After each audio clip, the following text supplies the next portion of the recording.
कांग्रेस के हमारी अध्यक्षा एवं संसद श्रीमती प्रतिभा सिंह जी,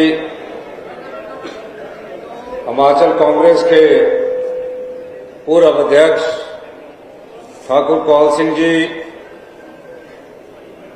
इस क्षेत्र के हमारे विधायक श्री अनिल शर्मा जी, धर्मपुर क्षेत्र के हमारे विधायक श्री चंद्रशेखर शर्मा जी, चंद्रशेखर ठाकुर जी, हमारे जिला कांग्रेस कमेटी के अध्यक्ष व पूर्व मंत्री माननीय श्री प्रकाश चौधरी जी,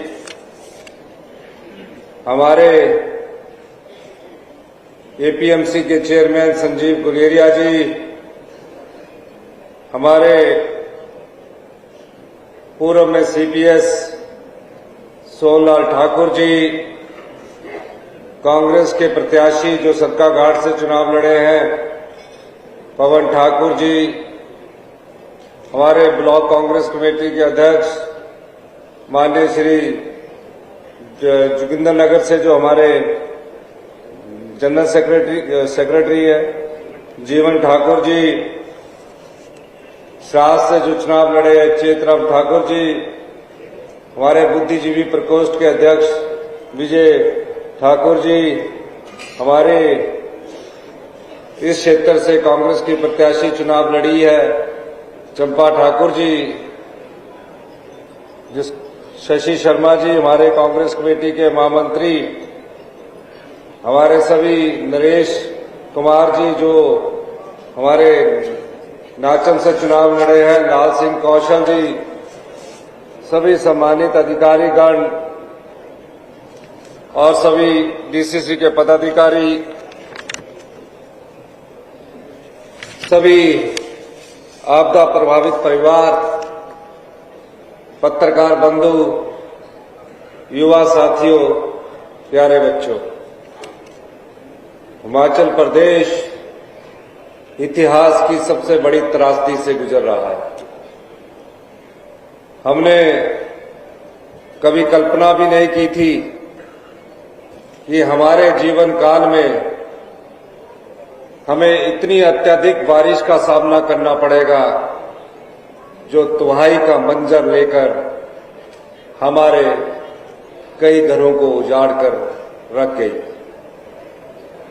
क्योंकि मैंने पूरी जगह वो तबाही का मंजर देखा, वो तबाही देखी और मैंने उसके बाद फैसला किया कि ये हमारे सामने एक बहुत बड़ी चुनौती है और ये चुनौती लड़ाई की तरह लड़कर ना युद्ध की तरह लड़ी जाएगी और हमने इस कार्य को युद्ध की तरह लड़ना शुरू किया। 7 जुलाई को हिमाचल प्रदेश में बारिश की शुरुआत हुई। 9 जुलाई को कुल्लू में बारिश ने ऐसा तांडव किया कि कई घर तबाह हो गए। 9, 10, 11 हर जगह से ये खबरें आने लगी कि कुल्लू की सारी सड़कें बह गई है, पीने के पानी की योजना सारी नष्ट हो गई है, बिजली के पोल उखड़ गए हैं। और इसी बीच में मंडी से ऐसी खबरें आने लगी कि मंडी में भी, मंडी विधानसभा क्षेत्र में भी, साथ लगते क्षेत्रों में भी तबाही ने अपना मंजर दिखाना शुरू कर दिया। कई लोग राहत शिविरों में गए। मैं उन वाल्मीकि लोगों से भी मिला जो मंडी में सफाई का काम करते थे। मैंने उनके भाव को समझा, लोगों से मिला, लोगों के भाव से समझा।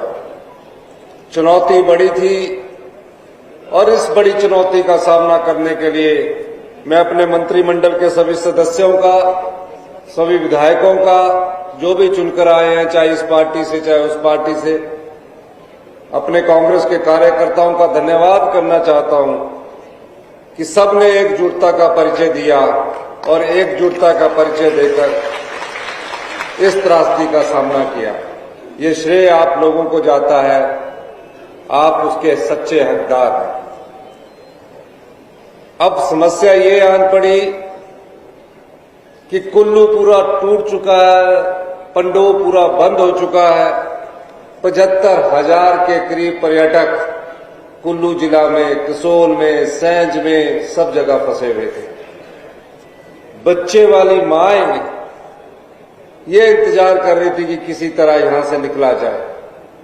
कुल्लू में ना पानी था, वही हाल मंडी का भी था, ना मोबाइल कनेक्टिविटी थी, ना बिजली थी।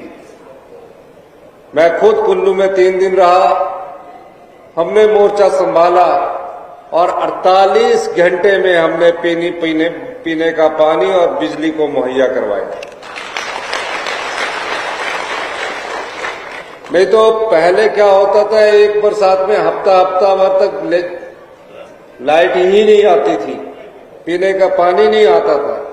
हाँ ठीक है, कुछ जगह थोड़ा ज्यादा समय लगा होगा, लेकिन हमारा प्रयास ये रहा कि जल्दी से जल्दी पीने की पानी की योजनाओं को बहाल किया जाए और बिजली को बहाल किया जाए। अब पर्यटक मेहमान थे हमारे, उनको कैसे निकाला जाए? उनको निकालने का तरीका ढूंढा गया। किसी के बगीचे से हमने सड़क खोदी और उनको निकालने की शुरुआत हुई।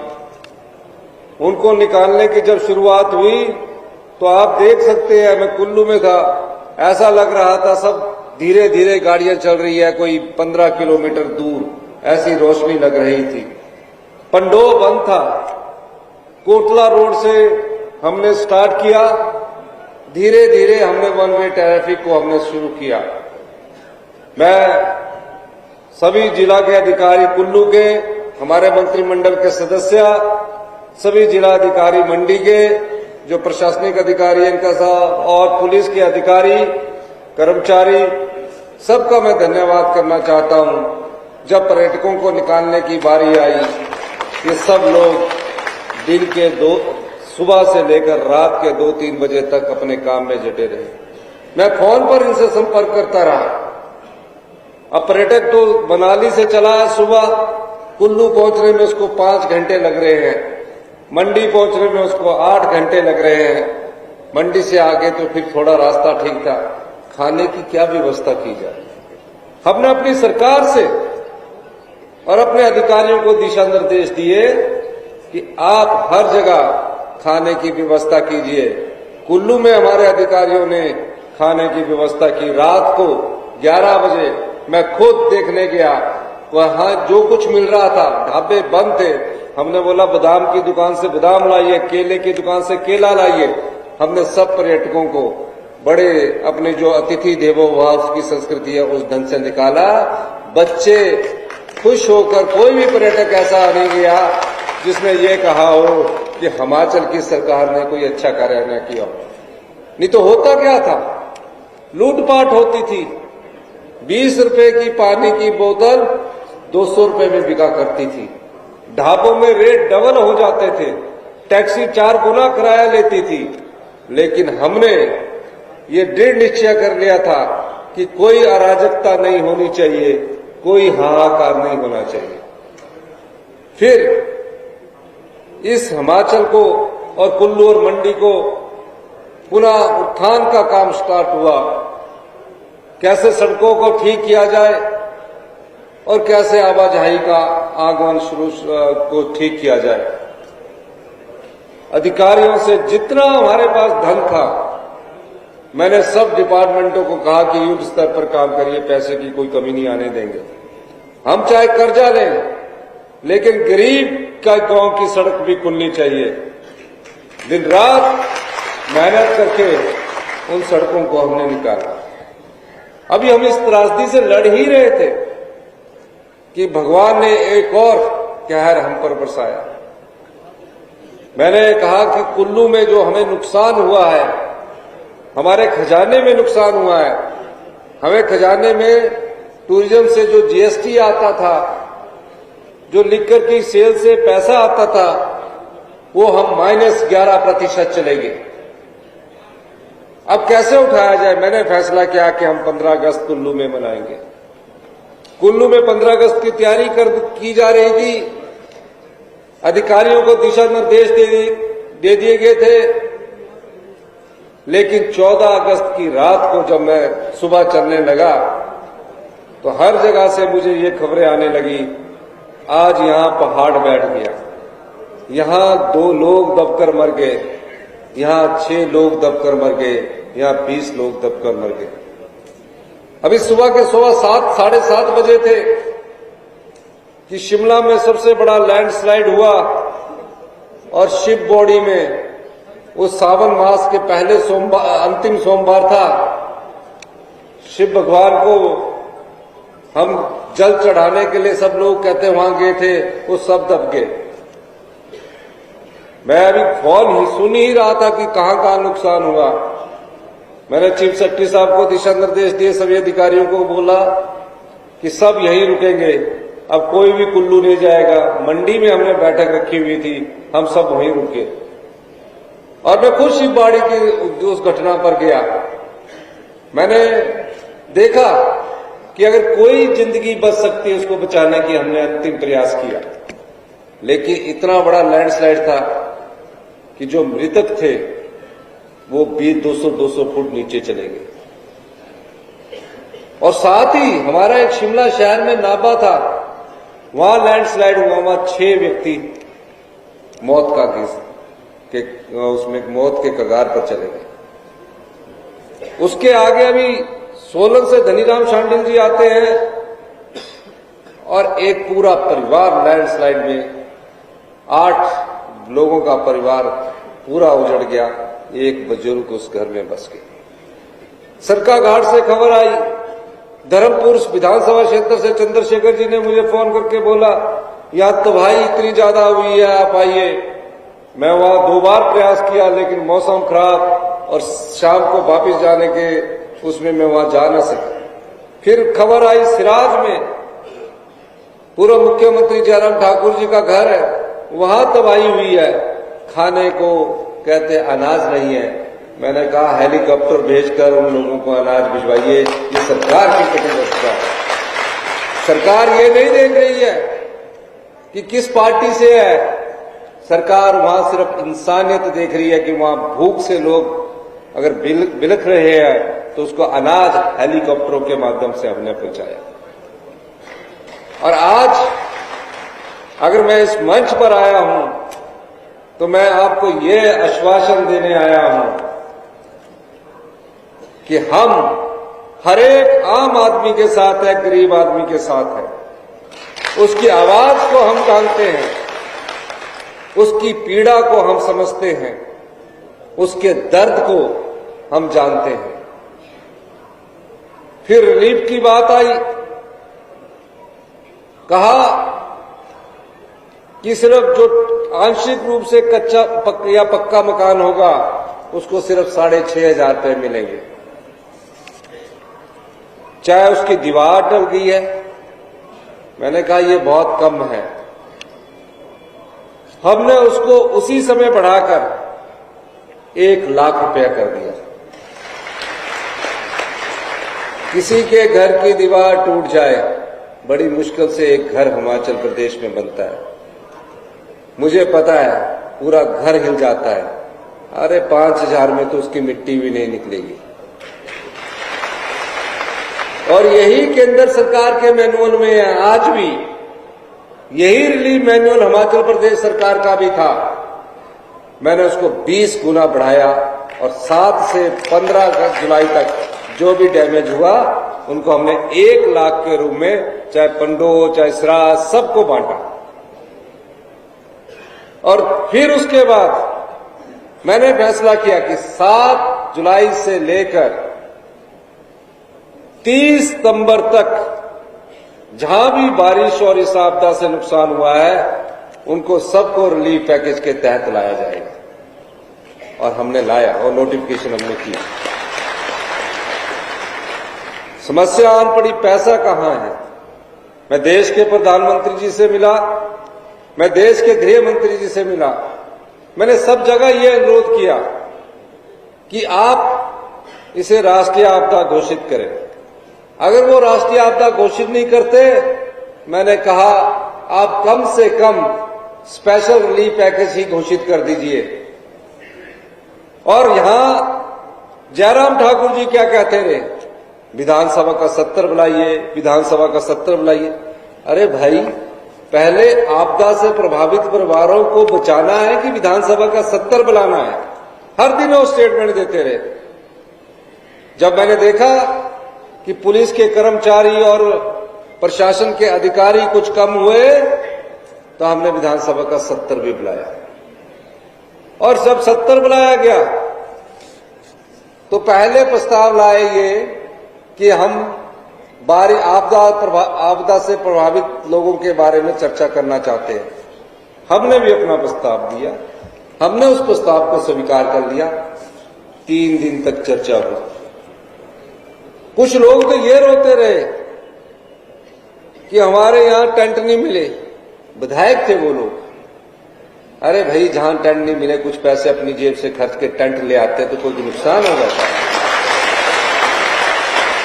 हम उनका पैसा रिटर्न करते, लेकिन वो राजनीति करते रहे, अधिकारियों को डराते रहे, कर्मचारी जो दिन रात लगा उनको डराते रहे। लेकिन हमने हिम्मत नहीं हारी, हम लगे रहे। और 70 में जब प्रस्ताव आया हिमाचल की जनता के साथ खड़ा होने के लिए कि इस आपदा में हमने जो संकल्प लाया उसका आप समर्थन कीजिए। संकल्प से हमें पैसे मिलने वाले नहीं थे, संकल्प से हमें कोई राष्ट्रीय आपदा घोषित होने वाली नहीं थी, संकल्प से कोई स्पेशल रिलीफ पैकेज मिलने वाला नहीं था। क्या था? एक भावना थी पूरे प्रदेश के लोगों का, वो प्रतिनिधित्व करते हैं। इस भावना का एकजुटता में परिचय दिए। 3 दिन तक बहस होती रही, 3 दिन तक वो हर बात बोलते रहे। और जब प्रस्ताव पारित करने की बारी आई तो चुपचाप बैठे रहे।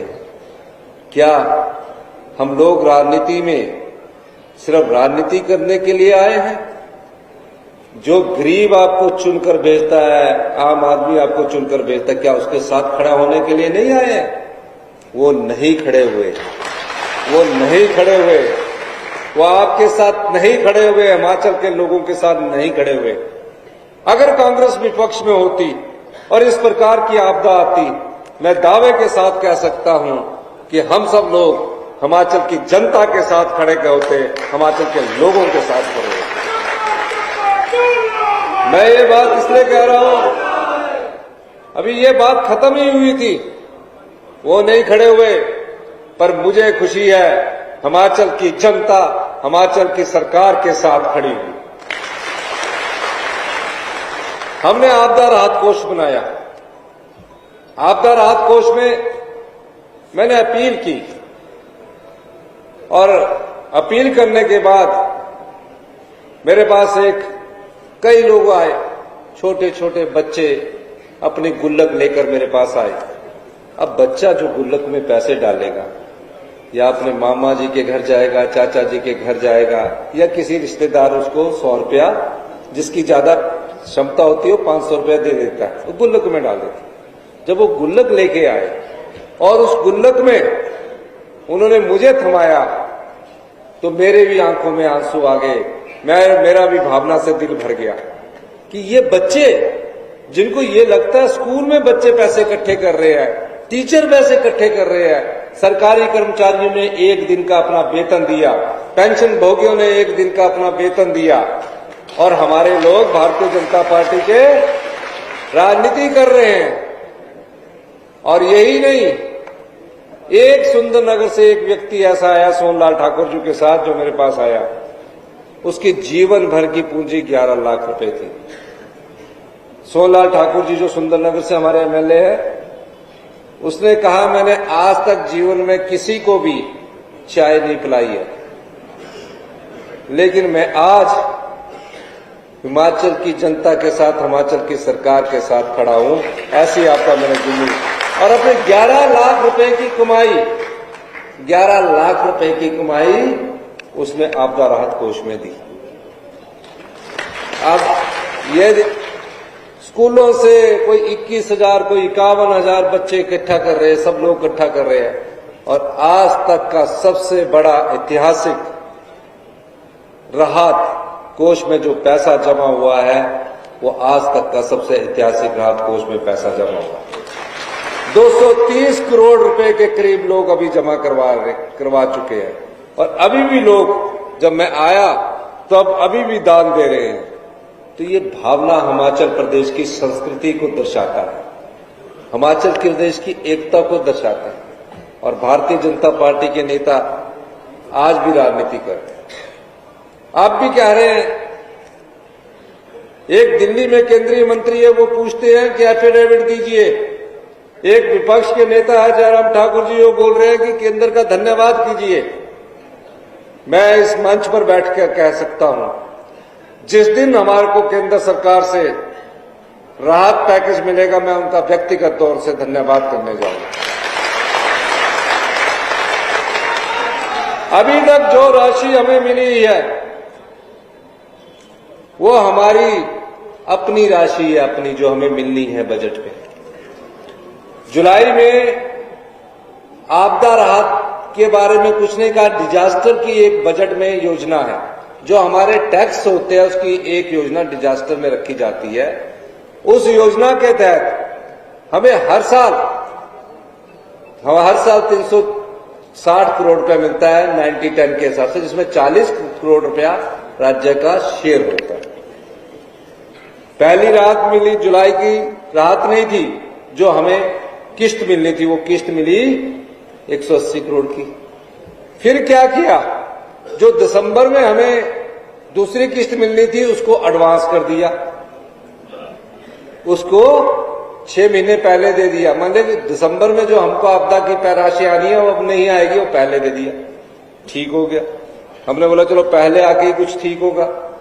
फिर तीसरा क्या था, ऐसी निखट्टी सरकार थी पिछले 5 साल में, 315 करोड़ रुपया भारत सरकार से इस डिजास्टर का लेना था। पैसा खर्च कर लिया, लेकिन एजी के छोटे मोटे ऑब्जेक्शन जो थे उनको दूर नहीं किया, जिसको मैंने अपने अधिकारियों के साथ मिलकर दूर किया, और उसके कारण हमको 190 करोड़ रुपया आया 315।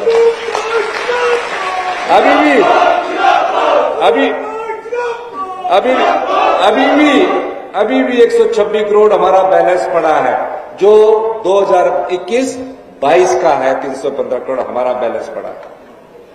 उसके बाद क्या हुआ, एनडीआरएफ का जो टीमें लगी है, ये जो हेलीकॉप्टर चलते हैं, ये कोई मुफ्त में नहीं मिलते हैं, ये कोई ऐसे नहीं मिलते, इसका पैसा के हिमाचल प्रदेश सरकार देती है। तो एनडीआरएफ के तहत जो 200 करोड़ रुपया आया, वो भी एडवांस किस्त आई हमारे को। और उसके बाद अभी तक ये जो हमारा अधिकार है, कोई भी सरकार हो, डिजास्टर आए ना आए, डिजास्टर आए ना आए, आपदा आए ना आए, ये मिलना ही है। इसलिए 22-23 में तो उनकी सरकार थी, तो जो हमारा 315 करोड़ था वो मिला। और ये कह रहे हैं भी केंद्र का धन्यवाद करो। आप लोगों की तो इतनी भी हिम्मत नहीं है जयराम ठाकुर जी कि आप विधायक दल को लेकर जाते और गृह मंत्री से एक अनुरोध करते कि कम से कम कि हिमाचल प्रदेश को स्पेशल रिलीफ पैकेज दीजिए। प्रधानमंत्री से अनुरोध करते, ये तो डरते हैं, ये भी नहीं।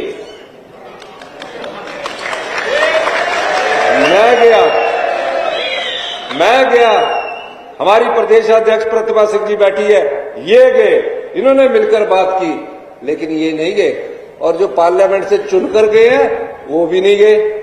फिर कब जाना है? अगर अभी नहीं जाना फिर जाना कब है? सिर्फ वोटों के समय आपके पास आएंगे। मैंने इनसे कहा राजनीति करने के लिए लोकसभा चुनाव अभी 6 महीने दूर है, हमको काम करने दो। मैं काम करना चाहता हूं, आप मुझे डिस्टर्ब करो, लेकिन ये फिर भी राजनीतिक रोटियां सेकते रहे। पहले विधानसभा सेशन नहीं लाओ, हमने वो लाया, उसमें भी मुकर गए। अब भी इनको अगर थोड़ी बहुत शर्म है तो पूरे अपने भारतीय जनता पार्टी के विधायकों को लेकर जाइए और बोलिए कि हिमाचल प्रदेश को स्पेशल रिलीफ पैकेज मिले। हमने 12,000 करोड़ का हमने 12,000 करोड़ रुपए का क्लेम भरा। क्या होता है जब नुकसान होता है, मैं समझाना चाहता हूं, और जो मैं इस मंच से बोल रहा हूं कोई बात झूठी नहीं होगी, कोई भी राजनीति से प्रेरित कोई बात नहीं होगी। 12,000 करोड़ में से हमने 10,000 करोड़ का क्लेम भर दिया। 12,000 करोड़ का नुकसान हुआ कि पानी की जो योजनाएं बही है वो उस पर इतना पैसा खर्च होगा, जो सड़कें बही है उस पर इतना पैसा खर्च होगा, जो मकान ढहे हैं उस पर इतना पैसा खर्च होगा, और ये चीजें ढही है उस पर इतना पैसा खर्च होगा। क्लेम है, वो मिलना ही है हमको, वो हमको मिलना ही है। उसमें क्या होता है, अगर किसी का पूर्णतः मकान गिर जाए तो 1,30,000 रुपया मिलेगा प्लेन के लिए और 1,50,000 मिलेगा पहाड़ी इलाके के लिए। ये क्लेम है। 1,25,000 1 किलोमीटर सड़क बनाने के लिए मिलेगा। 1,25,000 सड़क बनाने के लिए मिलेगा। अब वो जो क्लेम आना है 10,000 करोड़ का हमने भर दिया, 2,000 करोड़ का और भरने जा रहे हैं, वो भी नहीं दे पा रहे क्लेम। अगर ये स्पेशल रिलीफ पैकेज देते तो उसमें क्या होता, जो 1,25,000 पर किलोमीटर के हिसाब से मिलना था, उसको अगर 1 किलोमीटर में हमारा 50 लाख खर्च होना था तो हम उसमें 50 लाख रुपया खर्च कर सकते थे। जब ये क्लेम देंगे तो हम सिर्फ उतना ही पैसा क्लेम कर सकते हैं, 1,25,000 रुपया और 1,30,000 रुपया। हमने क्या किया कि ये तो मिलना नहीं, क्लेम 10,000 है, इसमें हमको 2-3 करोड़ रुपया आएगा, वो तो हम अपनी जेब से कभी खर्च कर लेंगे। मैंने अधिकारियों की बैठक बुलाई, मैंने कहा हमें बजट में कट मारना पड़ सकता है, हमारी जो योजनाएं हैं उसमें खर्चा कम करना पड़ सकता है, लेकिन हिमाचल में जो 16,000 परिवार प्रभावित हुए हैं उनके घर बसाए जाएंगे। और हमने पूरे क्षेत्र को राज्य आपदा क्षेत्र घोषित किया। अधिकारियों को ड्यूटी लगाई कि जहां नुकसान हुआ उसको उस क्षेत्र की पंचायत को राज्य आपदा क्षेत्र घोषित करिए। जब हमारे पास रिपोर्ट आई तो पता चला 3,500 घर पूरी तरह नष्ट हो गए, 13,000 घर आंशिक रूप से नष्ट हो गए, 450 लोगों की जिंदगी हमें छोड़कर चली गई। 450 लोग इस आपदा के कारण हम सब लोगों को छोड़कर गए। किसी का परिवार का कोई बचा ही नहीं, किसी का बुजुर्ग बचा, किसी का बच्चा बचा। मैंने अधिकारियों को कहा ये 1,30,000 की जो शर्त है इसको हटाना पड़ेगा। सबने बोला जी डबल कर देते हैं। मैंने बोला नहीं, डबल से मकान नहीं बनता। हिमाचल प्रदेश में जो भी आदमी, चाहे वो धनवान है, चाहे आम है, चाहे गरीब है, बड़ी मुश्किल से एक घर बनाता है, पाई पाई जोड़कर अपना घर बनाता है। अगर वो पूर्णतः क्षतिग्रस्त हो गया है वो 2 लाख में नहीं बनेगा। हमने उनको 1,30,000 से बढ़ाकर 7 लाख रुपया कर दिया। यही नहीं, फिर मैंने कहा कि घर बनाने के लिए पानी का नलका कहां से आएगा। किसी का घर 1 किलोमीटर दूर है, किसी का 2 किलोमीटर दूर है। हमने कहा जो भी आपदा प्रभावित परिवार होगा, अगर 2 किलोमीटर दूर भी है, उसके घर तक पाइप हमारा सिंचाई मंत्रालय आईपीएल डिपार्टमेंट को चाहिए।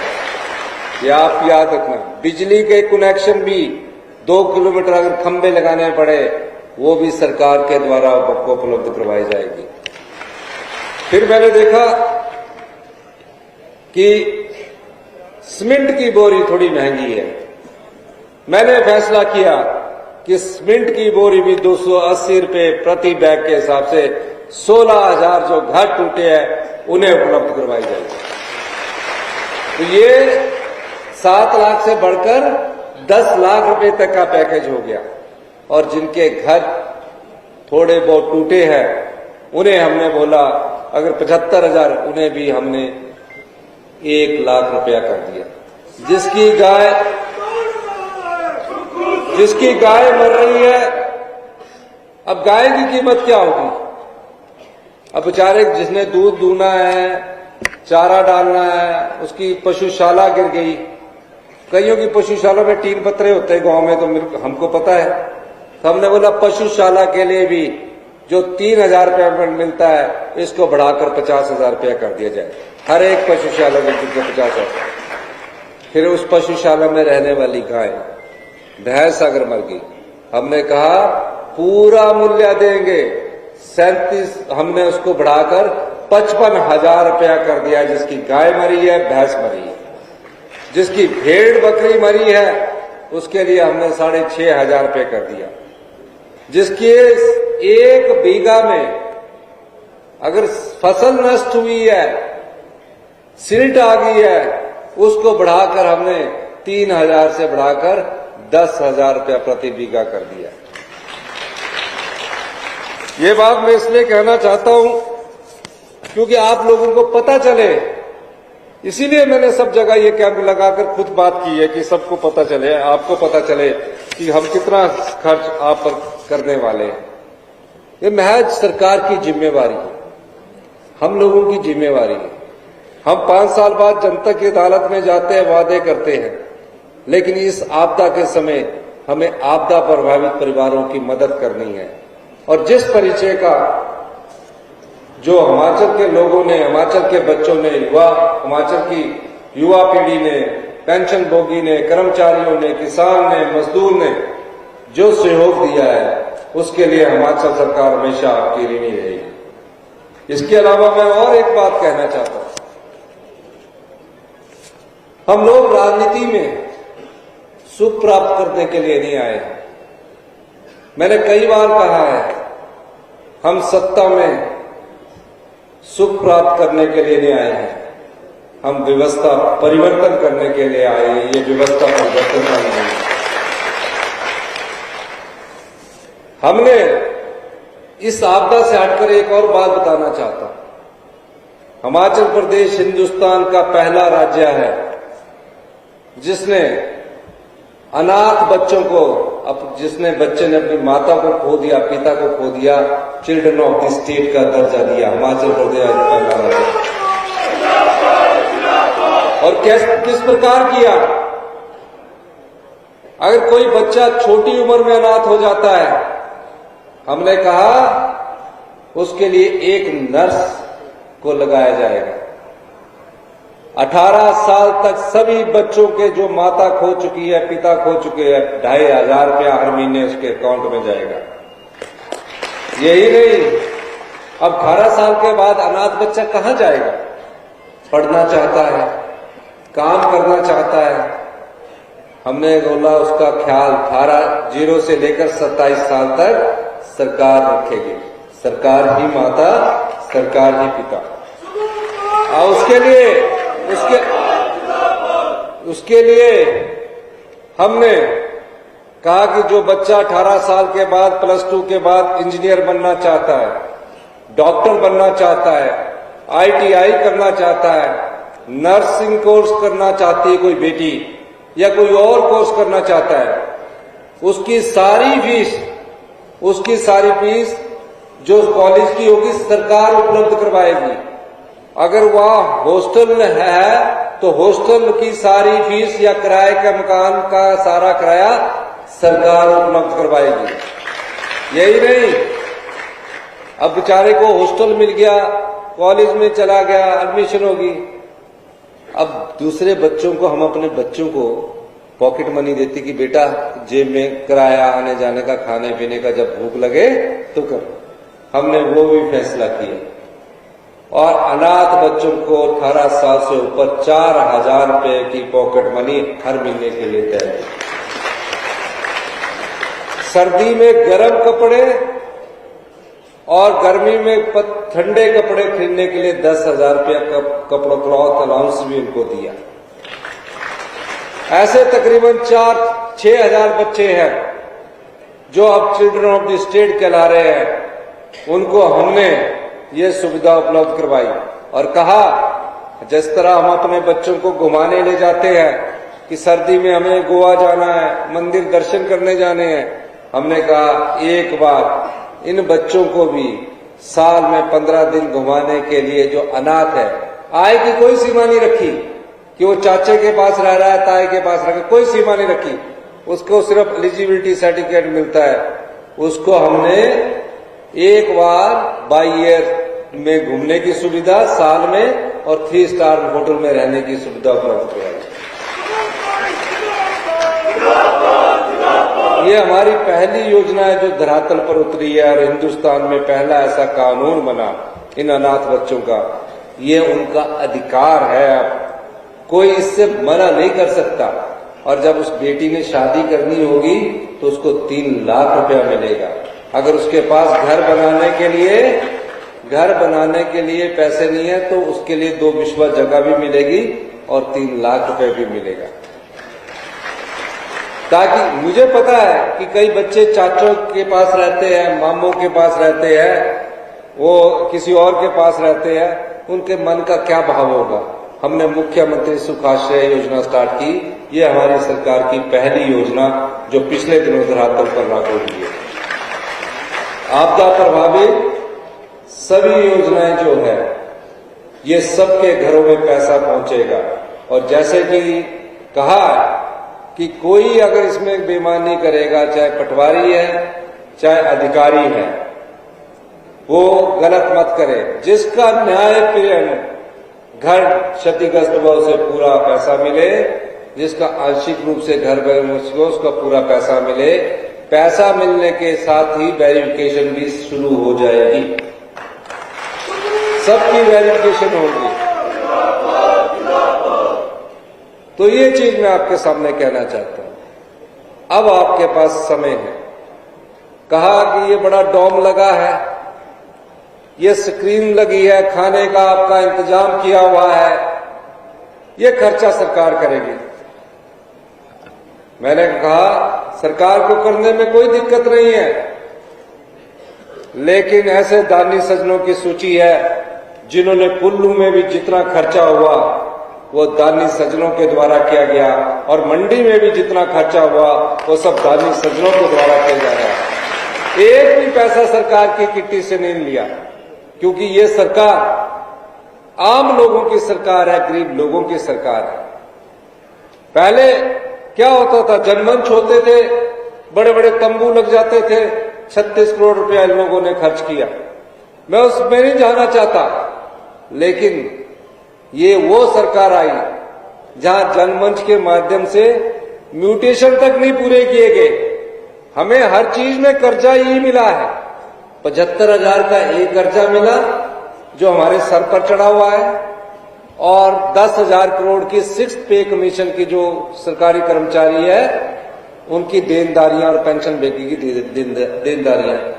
अब गांव का किसान रजिस्ट्री करके बैठा हुआ है, बस 25,000 इंतकाल आज तक नहीं हुए। 25,000 ये भी हमारे को दहेज में मिला इनके।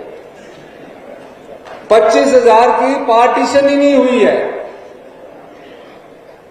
पार्टीशन को पोते का समय आ जाता है, दादा के बाद पोते के बाद आती है। हमने उस कानून में भी बदलाव किया। डिमार्केशन के लिए धक्के खा रहे हैं हमारे, हम उसमें भी परिवर्तन करने जा रहे हैं। कहीं तो सही तरीके से काम किया होता। ऐसा बेड़ा गर्क किया इन्होंने पिछले 5 साल में हिमाचल प्रदेश का कि शिक्षा के क्षेत्र में दूसरे नंबर से 18वें स्थान पर पहुंचा दिया। 18वें स्थान पर पहुंचा दिया। और आज कैंसर के सबसे ज्यादा पेशेंट हिमाचल प्रदेश में इंडिया में नंबर 2 है। ये इनकी नीतियां थी, ये इनके कारण हुआ। हम उस सब चीजों का ध्यान कर रहे हैं। और मंडी की जनता को मैं आश्वासन देना चाहता हूं, क्षेत्रों से मुख्यमंत्री नहीं बनते कि मैं इस क्षेत्र को मुझे वोट डालो। मुख्यमंत्री आप बने, कोई एक काम बता दीजिए इस क्षेत्र में मुझे जो आपने इस क्षेत्र के लोगों के अच्छाई के लिए किया और गरीब आदमी के लिए किया। ये ठीक है कि आपने सिराज में कुछ काम किया होगा, वो सारी बिल्डिंगें आज खाली है। ऐसा काम मंडी में किया होता उन बिल्डिंगों को तो मंडी में तो लोग ऑफिसों में रहते हैं, घरों में रहते हैं। इतना बड़ा रेस्ट हाउस बना दिया जहां अभी चलाने को कोई नहीं है। मंडी में अगर शहर में क्या होता, डिस्ट्रिक्ट हेडक्वार्टर में क्या होता, अच्छा होता। हम मंडी के विकास में कोई भी कमी नहीं आने देंगे, जिस प्रकार आपदा के विकास में। इन्हीं शब्दों के साथ एक बार फिर से मैं हिमाचल की जनता का, सभी बच्चों का, सभी बुजुर्गों का, सभी माताओं का, सभी बहनों का धन्यवाद करना चाहता हूं, इस आशा के साथ वो दिन दूर नहीं, हम अपनी इस अर्थव्यवस्था को पटड़ी पर लाएंगे। क्या होती है अर्थव्यवस्था?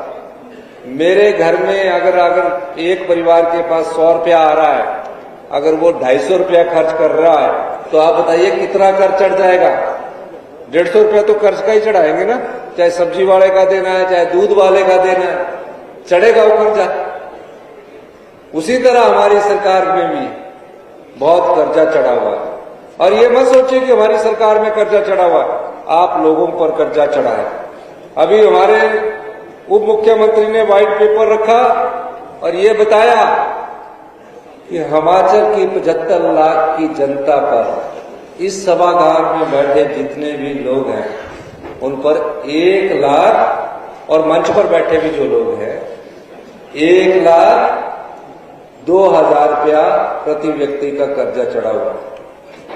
ये इनकी नीतियां थी, सोचा ही नहीं। आज बच्चे हमारे रोजगार को तड़प रहे हैं, हम उनको रोजगार बढ़ाने की तरफ भी कोशिश कर रहे हैं। इसीलिए मैंने कहा है कि हमने उस व्यवस्था को परिवर्तन करने के लिए पहला बजट रखा, जिसमें हमारी नीतियां और कार्यक्रम स्पष्ट झलक देते हैं। और मैं बार बार कहता हूं, 4 साल में हम हिमाचल प्रदेश की अर्थव्यवस्था को पटड़ी पर लाएंगे, और 10 साल में हिमाचल प्रदेश हिंदुस्तान का सबसे समृद्धशाली और अमीर राज्य होगा। आज स्थिति ये है, हिमाचल के गांव में जाकर देखता हूं, गरीब होता जा रहा है, उसको कैसे सामर्थ्य बनाना है, उस तरीके से हमारी योजनाएं आने वाले समय में होगी। आपने हमारी बात सुनी, आपका बहुत बहुत धन्यवाद। जय हिंद, जय हिमाचल।